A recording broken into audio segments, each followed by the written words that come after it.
Zazaca Dil derslerine hoş geldiniz. Bu dersimizin konusu emir kipi. Her zaman olduğu gibi en başta bu derste ne öğreneceksiniz? Dersin içeriğine bir göz atalım. Emir kipi nedir ve hangi durumlarda kullanılır? İlk konumuz bu. Emir kipi Zazaca'da nasıl oluşturulur? Bunun kuralı nedir? İkinci konu, kuraldan hemen sonra emir kipini oluşturmak için ihtiyaç duyduğumuz dilek kipi gövdesini göreceğiz. Yaygın kullanılan fiiller için. Daha sonra dilek kipi gövdesinin yanına kişi son eklerini ekledikten sonra fiil çekim örneklerini göreceğiz. Olumlu ve olumsuz örneklerini.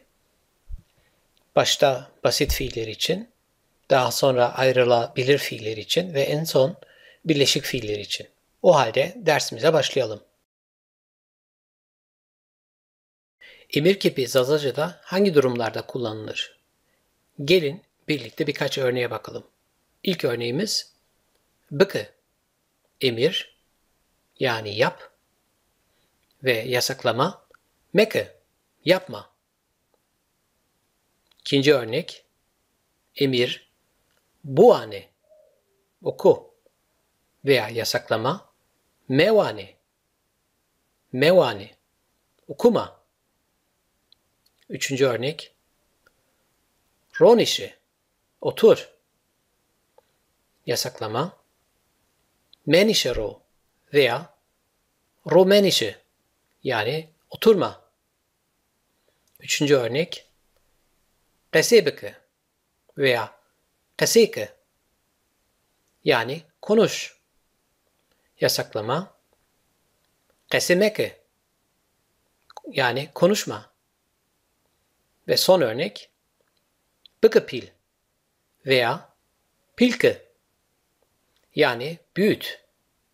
Yasaklama mekapil veya pilmeke yani büyütme.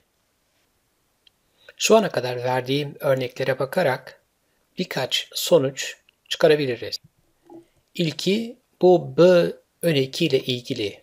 5 örneğin 4'ünde bu b eki fiilin hemen önüne geliyor. Burada bıkı, burada buane, burada kesi bıkı ve burada bıkıpil. Sadece burada ron işede b öneki yok. Demek ki b önekini almadan da ro gibi ekler alarak da emir mümkün. Emir kipini oluşturmak mümkün. İkinci göze çarpan sonuç bu m öneki. Aynı b'da olduğu gibi yasaklamalarda anlaşılan m öneki önemli bir fonksiyona sahip. Çünkü tüm örneklerde bu m mevcut. Meke, mevane, menişe, kesemeke, pilmeke veya mekepil. Bir diğer sonuç da şu. Bazı fiillerde birden fazla yol var. Emir vermek için veya yasaklamak için. Örneğin bu ayrılabilir fiilde ron işi emir iken bir varyantı var. Fakat yasaklamada iki çeşit mümkün. Menişe ro veya romenişe. Aynı şekilde bu birleşik fiilde iki çeşit emir verme şekli mümkün. Kesebeke veya keseke. Veya bu birleşik fiilde emirde bıkepil veya pilke ve yasaklamada mekepil veya pilmeke demek mümkün.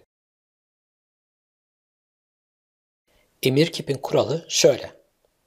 Emir kipi vurgulu olan b öneki artı dilek kipi gövdesi artı emir kipi kişi eki eklenerek kurulur. Hemen bu örneğe bakalım. Bıvane oku. Bıvane oku. Şimdi yukarıdaki 3 parçayı tasnif edelim. İlki vurgulu olan b eki burada. Dilek kipi gövdesi burada. One. Ve son olarak emir kipi kişi eki. E. İkinci tekil şahıs için. Oku. Sen oku. ikinci çoğul şahıs için şöyle olur. Buani. Buani. Okuyun. Okuyun. Bu iki örnek arasındaki fark şurada. İkinci tekil şahısta e varken ikinci çoğul şahısta şapkalı e bulunuyor. Onun dışında bu iki örnek arasında herhangi bir fark yok. Buradan da görüldüğü gibi emir kipi yalnızca ikinci tekil şahıs için ve ikinci çoğul şahıs için mevcut. Ayrıca bu yukarıdaki genel kural bazı özel durumlar için geçerli değil. Örneğin vatene söylemek veya şiyene gitmek gibi az sayıda fiillerde bir öneki düşer. Veya ronişteni gibi ayrılabilir fiillerde b öneki yerine ro gibi fiil önekleri gelir. Birleşik fiillerde b öneki olmadan da emir kipi oluşturmak mümkün. Önümüzdeki slaytlarda özellikle ayrılabilir fiiller ve birleşik fiillerin bu özelliklerine geri döneceğiz. Şimdi bu kuralımıza geri dönelim.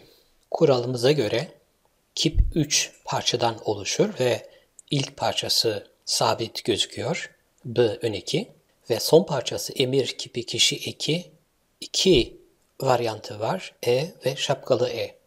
Dolayısıyla 1 ve 3 numaralı şıkkı anlamak ve akılda tutmak kolay. Değişken öge, bu ikinci öge, dilek kipi gövdesi. Dilek kipi gövdesi bu denli önemli olduğu için önümüzdeki birkaç slaytta fiil gövdeleri üzerinde duracağız. Daha sonra yaygın kullanılan fiiller için 1 numaralı ve 2 numaralı şıkkı bir araya getireceğiz.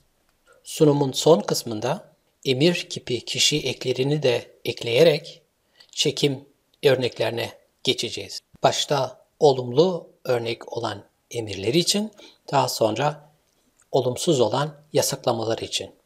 O halde gelin bu 2 numaralı şıkkı yani dilek kipi gövdesini yakından inceleyelim. Bunu yapmadan önce bir adım geri atalım ve fiil gövdesi nedir? Başta onu anlayalım. Fiil gövdesi formülü şu şekilde. Fiil kökü artı yapım eki eşittir fiil gövdesi. Dilimizde 3 fiil gövdesi var. Şimdiki zaman gövdesi, geçmiş zaman gövdesi ve dilek kipi gövdesi. Wendene fiilini temel alalım. Burada one fiil kökü, şimdiki zaman fiil kökü, en yapım eki ve one-en iki parçadan olan one-en şimdiki zaman fiil gövdesi. Gelelim geçmiş zaman gövdesine. Yine iki parçadan oluşuyor. İlk parçası when, yer one, bu fiil kökü, artı de, geçmiş zaman yapım eki olan ve ikisi birlikte went, geçmiş zaman gövdesi. Son olarak gelelim dilek kipi gövdesine. Bizim emir kipi için ihtiyaç duyduğumuz dilek kipi gövdesine. Burada one yine fiil kökü ve buradan da görüldüğü gibi dilek kipinde herhangi bir yapım eki yok. Dilek kipi gövdesine ait yapım eki bulunmadığı için şöyle diyebiliriz. Dilek kipi gövdesi eşittir dilek kipi kökü. Bu fiil gövdesi ve fiil kökü için geçerli olan genel ifadelerden sonra şimdi gelelim emir kipi için geçerli olan 3 ayrı hususa. İlki şöyle. Emir kipi dilek kipi gövdesi veya kökü üzerine kurulur. İkinci husus, bazı düzensiz fiillerde ikinci tekil şahısta emir kipi şimdiki zaman kökü üzerine kurulur. Ve son olarak düzenli fiillerde her 3 fiil kökü aynıdır. Buradan da görüldüğü gibi her 3 fiil kökü aynıdır. One, when, yer one ve burada yine one.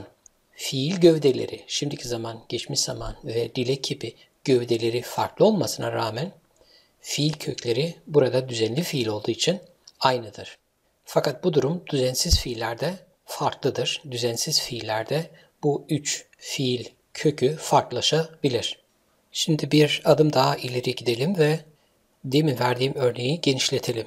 Fiil gövdesiyle ilgili formülümüz burada. Fiil kökü artı yapım eki. Buraya fiil gövdesine kişi son ekini eklersek çekimlenmiş fiil ortaya çıkar. Fazla teoriye kaçmadan şimdi fiil örneğimize bakalım. Wanen mi? Wanen mi? 3 parçadan oluşuyor. One bildiğimiz gibi fiil kökü. En şimdiki zaman için gerekli olan yapım eki. Birlikte şimdiki zaman gövdesi. Bunu bir önceki slaytta görmüştük.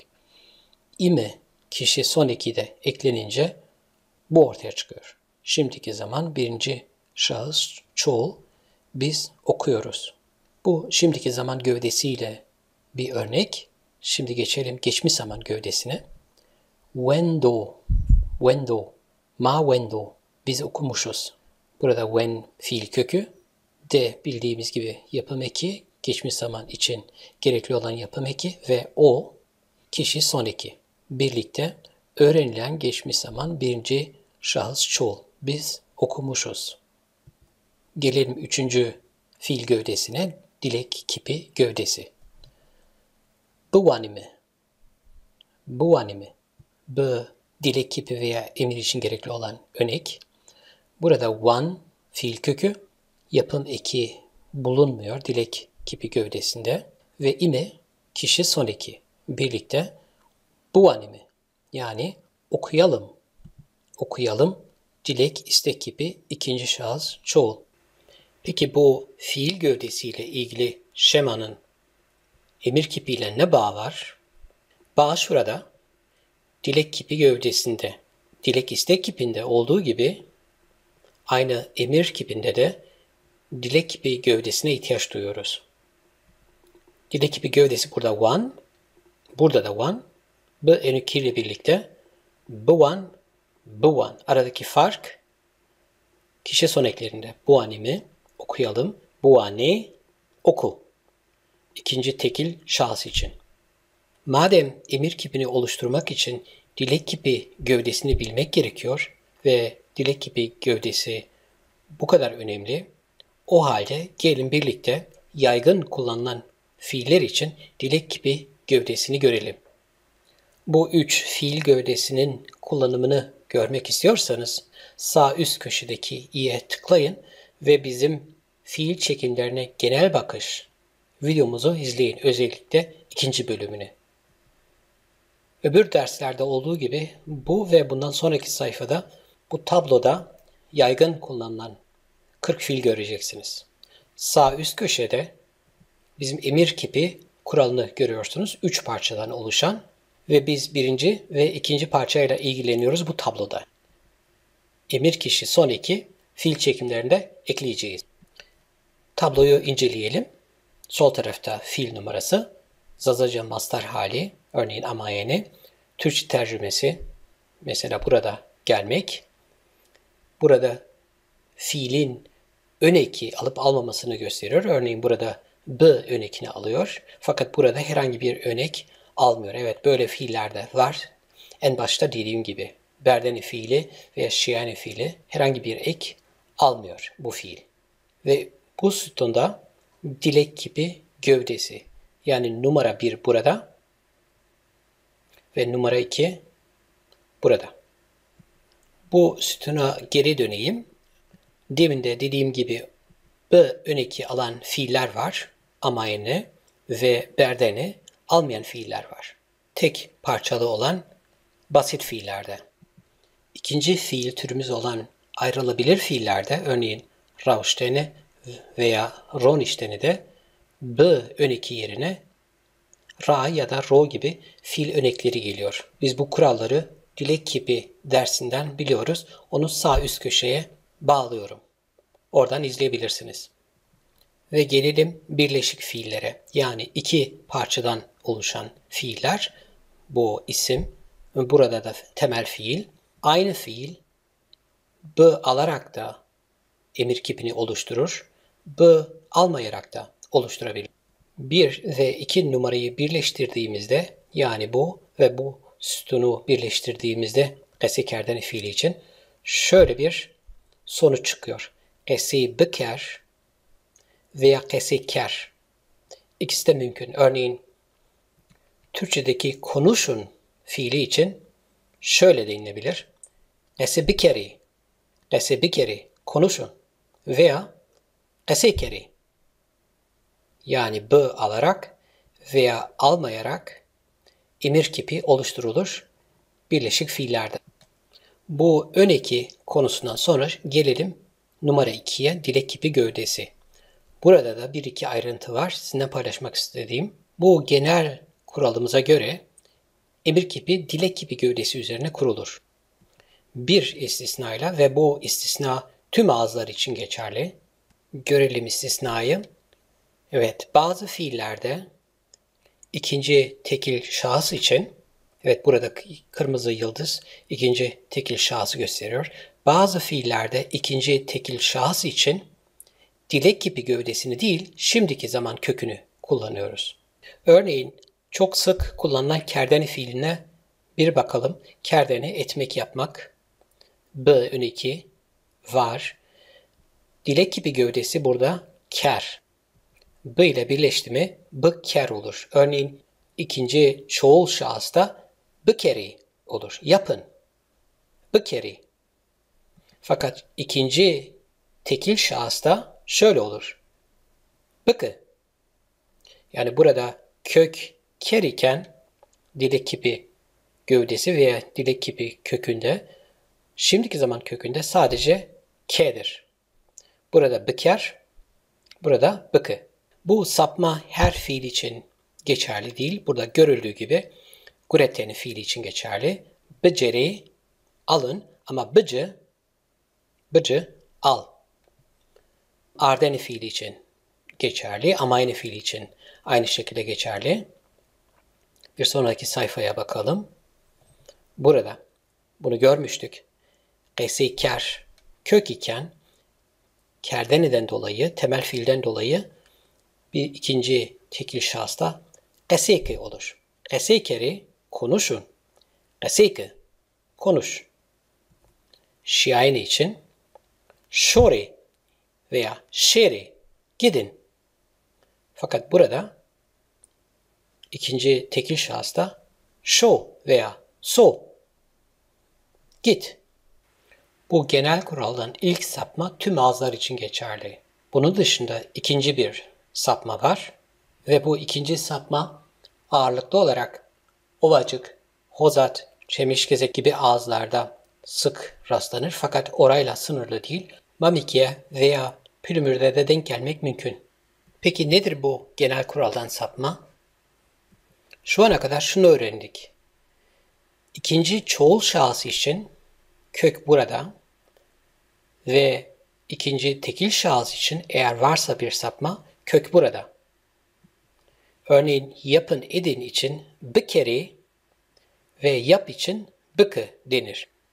Ve bu kural her ağızda aynıdır. Ovacık, Hozat, Çemişgezek ve diğer bahsi geçen ağızlarda dilek kipi gövdesine bir ekleme yapılır. İkinci çoğul şahıs için. Bu ekleme genelde iki kökü olmayan yani çoğul ve tekil için iki ayrı kökü olmayan fiillere yapılır. Örneğin ikinci çoğul şahıs için şöyle denilir. Çekmek, anteni, çekin, şöyle denilir. Bağancere veya bağancere. Yani bağancı yerine bağancere. Yani bu dilek kipi gövdesine er veya eklenerek ikinci çoğul şahıs için fiil çekimlenir. Başka bir örnek. Bıderi yerine bıderi. Verin. Başka bir örnek. Atın. Berzeri. Berzi yerine berzeri. Mandene fiili için kalmak. Kalın için bımaneri. İkinci sayfaya bakalım. Örneğin şüteni için yıkamak. Yıkayın. Şöyle olur. Bışüveri. Bışüye yerine bışüveri. Yıkayın. Vraştene yapmak, inşa etmek. Örneğin yapın. Vrazeri veya bvrazeri. Bvrazi yerine ikinci çoğul şahıs için bvrazeri. Evet, toparlayalım. Bu emir kipi için gerekli olan kural burada. Şu ana kadar biz dilek kipi gövdesini ve bir numaralı vurgulu b ön ekini işledik. Ve bu genel kurala ait olan dilek kipi gövdesinden iki ayrı sapmayı inceledik. Şimdi gelelim sunumumuzun son kısmına, fiil çekim örneklerine. Bunu yapmak için 1 ve 2 numaraya 3'ü ekleyeceğiz. Yani emir kipi kişi eklerini. Bu fiil çekim örneklerini yine 3 kategoriye ayırdım. İlk kategori basit fiiller, ikinci kategori ayrılabilir fiiller ve üçüncü kategorimiz birleşik fiiller için ayrı ayrı örnekler hazırladım. Şimdi basit fiillerle başlayalım. Basit fiil çekim örnekleri için bu iki basit fiili ayıkladım büyük listeden 37 numara ve de 16 numaralı fiili. Wendeni ile başlayalım. Wendeni okumak. Wendeni fiili b ön ekini alıyor ve dilek kipi gövdesi one. Birlikte bu one. Bu iki parçayı biz fiil çekim örnekleri için devralacağız şimdi. Ve devraldığımız iki parça burada 1 numara 2 numara. Genel kuralımız sağ tarafta 1 numara ve 2 numara. Şimdi 3. numara ya da ekleyelim şu şekilde. Emir kipi kişi eki. İkinci tekil şahıs için e ve ikinci çoğul şahıs için şapkalı e. Öğrendiğimiz gibi emir kipi ikinci tekil ve ikinci çoğul şahıs için mevcut. Bu üç parçayı birleştirdiğimizde şu çıkıyor. Oku için oku. Buani. Buani. Okuyun için buani. Buani. Buani. Buani. Gelelim ikinci örneğimize kerdeni. Kerdeni yapmak, etmek. Ve kerdeni fiili b ön ekini alır ve dilek kipi gövdesi ker. Birlikte bıker. Kerdeni fiili için şöyle bir özellik var. İkinci tekil şahıs için farklı bir kök kullanacağız. Burada şimdiki zaman kökü k ve birlikte bk. Burada bıker, burada bık. Şimdi bu iki ayrı şimdiki zaman ve dilek kipi gövdesi ile oluşan parçaları alalım ve çekim örneklerine geçelim. Şu çıkar. İkinci tekil için bıkı, yap. Ve ikinci çoğul için bıkeri, yapın. Burada fark net. Bıkı, yap ve bıkeri, yapın. Basit fiiller için bu iki örnekle yetinelim ve şimdi geçelim ayrılabilir fiillerde emir kipi çekimine. Ayrılabilir fiil örneklerine geçmeden önce ayrılabilir fiiller nedir Zazacı'da? Ona bir göz atalım. Ondan sonra fiil örneklerine geçeceğiz. Bunu yaparken ayrıntılara girmeyeceğim. Çünkü şimdiki zaman ve dilek kipi ile ilgili yaptığım videolarda ayrıntılı değiniyorum bu konuya. Sağ üst köşeye bu videoları bağlıyorum. İsterseniz oradan izleyebilirsiniz. Ayrılabilir fiil örneğin ro nişteni, temel fiil nişteni ve ro fiil eki ya da preverb'den oluşur. Burada nişteni temel fiil olarak inmek anlamını taşır ve ro fiil eki hareketin aşağıya doğru olduğunu belirtir. Ro dışında başka fiil ekleri de mevcut. Onlardan birkaç tanesi bunlar. Ayrılabilir fiillerde bir numarayla ilgili şöyle bir fark var. Genel kuralda vurgulu b ön eki gelirken ayrılabilir fiillerde şöyle bir fark var. Ayrılabilir fiillerde b ön eki yerine a, ra, ro, de, pra gibi fiil önekleri dilek kipi gövdesinin önüne gelirler. Örneğin ro nişteni oturmak. Burada b yerine ro gelir ve dilek kipi gövdesi niş'dir. Birlikte ro niş olur. Bu 1 ve 2 numaralı şıkları alıyoruz ve fiil çekim örneklerine geçiyoruz. Orada emir kipi kişi eklerini ekleyeceğiz. Evet, 1 numara, 2 numara burada. 3 numara kişi son ekleri burada. Ve sonuç bu. Otur, ronişi, oturun, ronişi, ronişi, Ronişi. İkinci bir örneğimize bakalım. Ra kerdeni veya ya kerdeni, yer a kerdeni açmak. Burada ro yerine, fiil öneki ro yerine burada ra veya ya geliyor. Ve fiil kökü, dilek kipi, gövdesi ker. Çünkü kerdeni var. Kerdeni fiili burada geçiyor. Gövdesi ker. Birlikte raker veya yaker. 1 ve 2 numara. Bu kökü biz çoğul şahıs için kullanacağız. Tekil şahıs için kerdeni fiili olduğundan dolayı burada ker yerine ke geliyor. Ra veya ya aynı şekilde kalıyor. Dolayısıyla 1 numara ve 2 numara raker, yaker yerine rak veya yak olur. Şimdi bu iki parçayı alalım. Fiil çekim örneklerimize şu sonuç çıkıyor. Rakı veya yakı aç, rakeri veya yakeri veya akeri açın. Gelelim son fiil türümüz olan birleşik fiillerde emir kipi çekimine. Başta Zazaca'da birleşik fiiller nedir? Onu gözden geçirelim. Dilimizde birleşik fiillerin 4 ayrı şekli var. Birinci şekil bu. İsim artı temel fiil. Örneğin kese kerdeni konuşmak. Burada isim kese yani söz, temel fiil kerdeni yani yapmak etmek ve birlikte konuşmak anlamına geliyor. Kese kerdeni. İkinci şekil sıfat artı temel fiil. Örneğin pil kerdeni. Burada sıfat pil, kerdeni bildiğimiz gibi pil büyük anlamına geliyor. Pil kerdeni birlikte büyütmek anlamına geliyor. Üçüncü varyant şu. Ön edat artı hedef nesnesi zamiri artı temel fiil. Burada ra veya era ön edat, c hedef nesnesi zamiri ve temel fiil dayeni. Dayeni yalnız başına vermek anlamına geliyor. Eracı dayeni birine bir şey vermek. Örneğin ez non dan erato veya nan dan erato. Ben sana ekmek veriyorum. Bazı ağızlarda bu ra veya era tümden düşer ve sonuçta c dayeni kalır.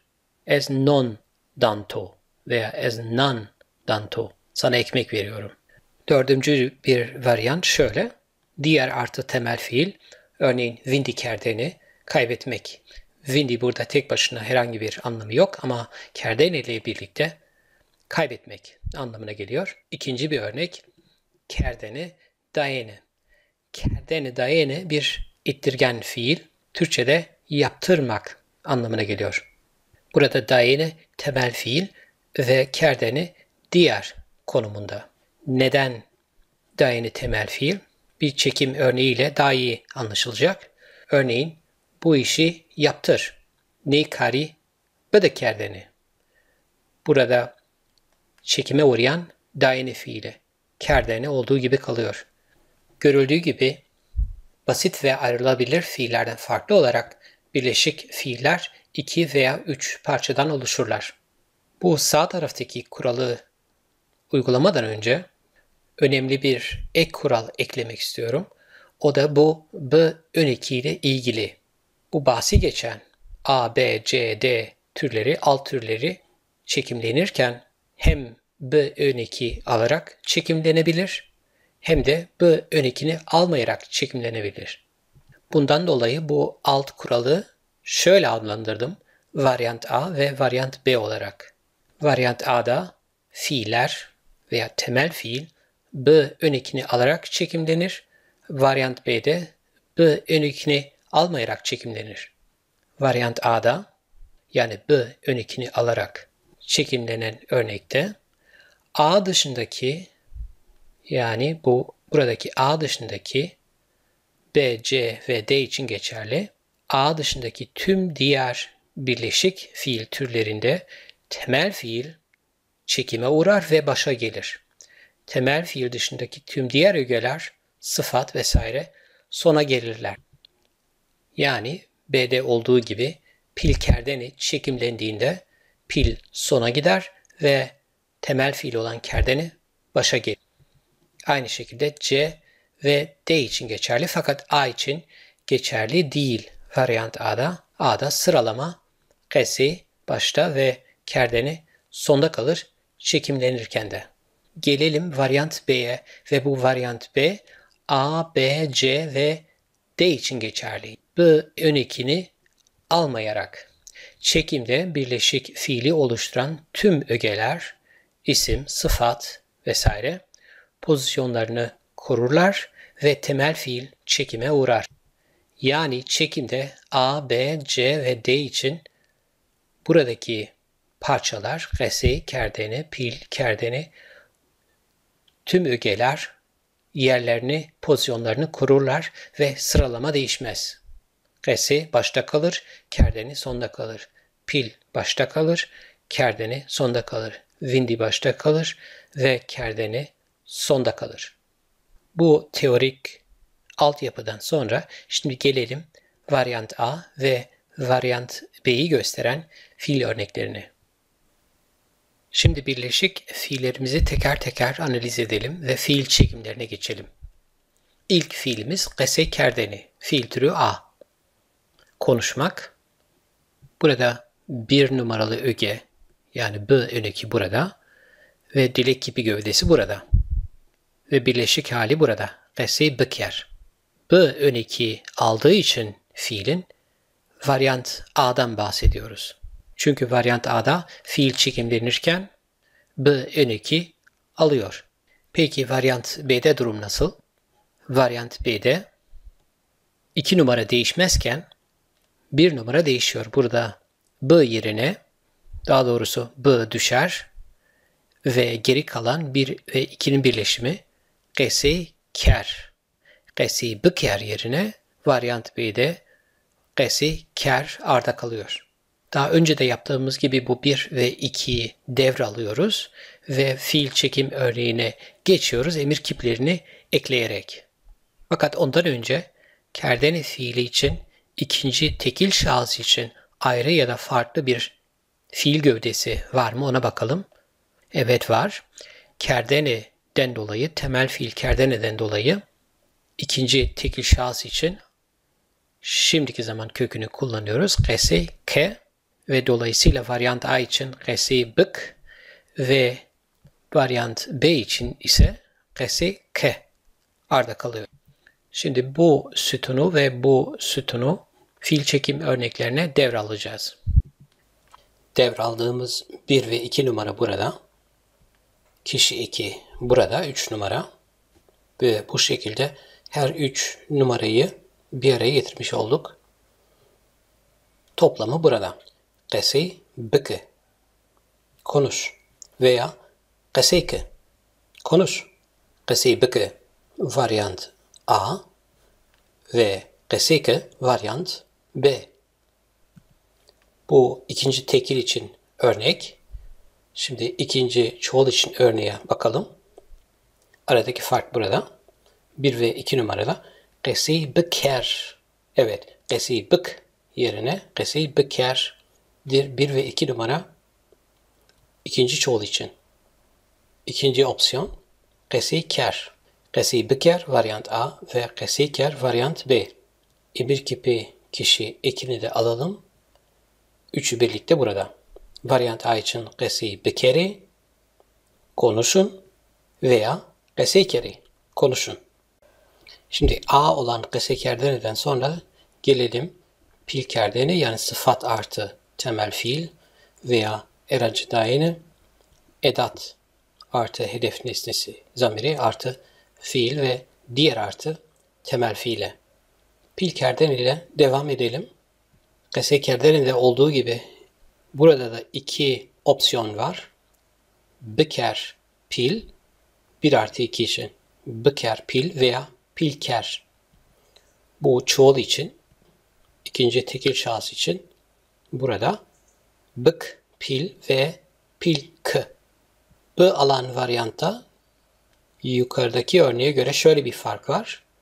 Yukarıda gese ve kerdene yer veya pozisyon değiştirmezken pil kerdene de bu farklı. Burada pil sona geliyor ve kerdane fiili çekimli hali b ön alarak öne geliyor. Varyant A'da yani b ön alan varyantta. Şimdi yine 1 ve 2 numarayı bu sütunu ve bu sütunu devralalım. Fiil çekim örneğine. Evet, şimdi ikinci tekil şahısta Türkçedeki büyüt için şöyle denilebilir. Bıkı pil varyant A'da b ön alarak veya pilkı. İkinci çoğul şahısta ise büyütün için bıkeri pil veya pilkeri. Şimdi gelelim birleşik fiil türü C'ye, yani eracı dayene. Eracı dayene 3 parçadan oluşuyor. Burada ikinci tekil şahıs için özel bir durum yok. Yani şimdiki zaman kökü farklı değil. Dolayısıyla devralacağımız sütun burada. Varyant A, bıt eracı ve varyant B, eracı d. Bunu alıp fiil çekim örneklerine geçelim. Kişi ekini de eklediğimizde şu sonuç çıkıyor ikinci tekil için. B de eracı veya eracıdı. Ever cümle içerisinde kullanalım. Örneğin ona ekmek ver için non b de eracı veya non eracıdı denilir. İkinci çoğul için değişen tek bir öge var. O da bu kişi eki. E yerine şapkalı E geliyor bildiğimiz gibi. E verin için B de eracıdı. Birleşik fiil türü D olan vindikerdeneye gelelim. Yani kaybetmek. Yine 1 ve 2 numaralı sütunlara bakıyoruz. Burada ve burada. Bu çoğul için, bu ikinci şahıs tekil için. Opsiyon A B alıyor ve opsiyon B B almıyor. Dolayısıyla çoğul için bıker vindi veya vindiker olur. Tekil için bık vindi veya vindik olur. Bu sütunu ve bu sütunu olduğu gibi devralıyoruz. Fiil çekimlerine. Sonuç burada. İkinci tekil için bıkı vindi veya vindikı kaybet. İkinci çoğul için bıkeri vindi veya vindikeri kaybedin. Gelelim sunumun son kısmına. Şu ana kadar emir nasıl verilir Zazaca'da? Onu işledik. Yani olumlu emir kipini işledik. Son kısımda olumsuz emir kipini işleyeceğiz, yani yasaklamaları. Her zaman olduğu gibi örneklerimizi basit fiillerle başlayalım. Genel kural şöyle: basit fiillerin çekiminde dilek kipi gövdesinin önünde şayet varsa b ön eki düşer ve her halükarda fiilin önüne m olan olumsuzluk ön eki gelir. Wendene olan, yani okumak anlamına gelen fiile bakalım. Olumlu, yani emir şöyle olur. Buane, ikinci tekil şahıs için buane, oku. Olumsuz veya yasaklama şöyle olur. Mewane, okuma. Tekrar buradaki b ön eki düşer. Onun yerine olumsuzluk ön eki m gelir. Kerdane yapmak etmek fiili için örnek. Bıkı, yap ve yasaklama. Meke, yapma. Az sayıda da olsa b ön eki almayan fiiller var. Onlardan bir tanesi berdene, götürmek. Orada şöyle olur emir. Bere, götür. Bere, olumsuz. Mebere, götürme. Burada b ön eki olmamasına rağmen yasaklamalarda m ön eki fiilin önüne gelir. Burada olduğu gibi. Şimdi gelelim ayrılabilir fiillere. İkinci fiil kategorimiz. Ayrılabilir fiillerde kural şöyle. Ayrılabilir fiillerin çekiminde ro gibi fiil ön eki sona gider ve fiil kökünün önüne m olumsuzluk ön eki gelir. Örnek Ronişteni yani oturmak fiili. Ronişe, ronişe, otur. Olumsuz. Menişe ro, menişe ro. Veya ro menişe, oturma. Bu örnekten de anlaşıldığı gibi ayrılabilir fiilleri olumsuzlaştırmanın iki yolu var. İlkinde bu ön ek sona gelir ve temel fiil başa gelir ve M ön ekini alır. İkinci varyantta ro ön eki başta kalır ve ek ile temel fiil arasına M olumsuzluk eki gelir. Ve son fiil türümüz olan birleşik fiillere gelelim. Kural şöyle. Birleşik fiillerin çekiminde dilek kipi gövdesinin önüne şayet varsa B ön eki düşer ve her halükarda fiilin önüne M olumsuzluk ön eki gelir. Hatırlanacağı gibi birleşik fiilleri 4 alt kategoriye bölmüştüm. A, B, C ve D şeklinde. Şimdi her bir kategori için birer örnek verelim. Qesi kerdeni konuşmak. Emir şu şekilde olur. Hatırlayacaksınız. Qesi bıkı. Konuş. Veya qesike. İkinci şahıs tekil için. Olumsuz şöyle olur. Yani yasaklama. Qesi meke. Qesi meke. Konuşma. Yani buradaki b düşer. Onun yerine m gelir. Burada b yoksa bile yine de temel fiilin, kerden olan temel fiilin önüne m olumsuzluk eki gelir. Gelelim ikinci örneğimize. Pil kerdeni sıfat artı fiil. Büyütmek. Emir iki şekilde olur. Varyant A şu şekilde. B kere pil. B kere pil. Büyütün. Olumsuz. M kere pil. Büyütmeyin. M kere pil. B düşer. B yerine M gelir. İkinci varyant şu şekilde. Pil kere. Büyütün. Olumsuz. Pil. M kere. Büyütmeyin. Aynı yukarıda olduğu gibi temel fiilin önüne her iki durumda M olumsuzluk eki geliyor. C fiil örneğimize bakalım. Eracı dayene vermek, vermek. Bıdı eracı, bıdı eracı, vermek. Olumsuz. Mede eracı, mede eracı, verme. İkinci varyant yani b ön eki almayan varyantta şöyle olur. Emir eracıdı, eracıdı. Olumsuz. Eracı mede, eracı mede. Son birleşik fiil türümüz diğer artı temel fiil. Vindi kerdeni kaybetmek.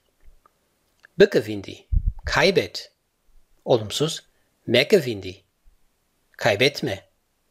Veya b ön ekini almadan vindike kaybet. Veya olumsuz. Vindimeke kaybetme.